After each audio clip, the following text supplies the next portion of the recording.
এই গাছটা এই কদবেল গাছটা অনেক শখ করে লাগাইছিলাম। তো আসলে এখানে যে ঘরটা তোলা হয়েছে, এদিকে গোয়াল করছি, এদিকে নতুন ঘরটা তোলা হয়েছে। এই কদবেল গাছটা বাঁচানোর জন্য আর কি ঘরটা একটু সরাই এদিকে করা হয়েছে, জানে কদবেল গাছটা কাটা না পড়ে। তো এইবার আপনার 8টা ফল আসছিল কদবেলের গাছে। তো এবার আপনার 8টা ফল আসছিল কদবেল গাছে। তো আমরা 2টা খাইছি, পাকছিল গাছ থেকে। আর এখনো 2টা আছে। আর এই 2টা এখান থেকে একটা, আর এই এখান থেকে একটা চুরি হয়ে গেছে গত পরশুদিন। যেহেতু রাস্তার পাশে আমাদের বাড়ি, তো আসলে হয়তো কেউ এখান থেকে তুলে নিয়ে গেছে।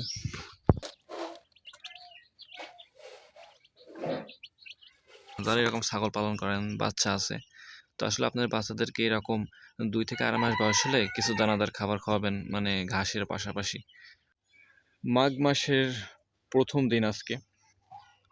তো এখন আপনার যাদের আম গাছ আছে বা আমের বাগান আছে, লিচুর বাগান আছে, তাদের আপনার সবার গাছেই এখন মুকুল আসা শুরু করবে।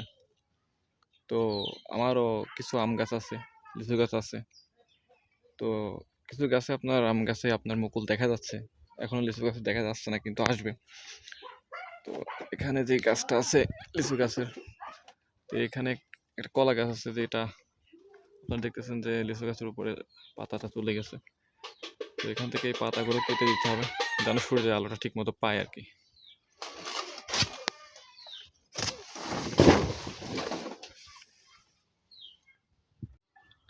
এই যে দেখতেছেন এই গাছটাতে মুকুল আসা শুরু করছে, প্রত্যেকটা কুশিতে কুশিতে মুকুল আছে, দেখতেছেন এখানে আছে, এদিকে আছে, আবার এখানে আছে, মানে প্রত্যেকটা কাণ্ডে মূলে আপনার মুকুলের গুটি, মানে মুকুলের যে ফুলটা সেটা দেখা যাচ্ছে।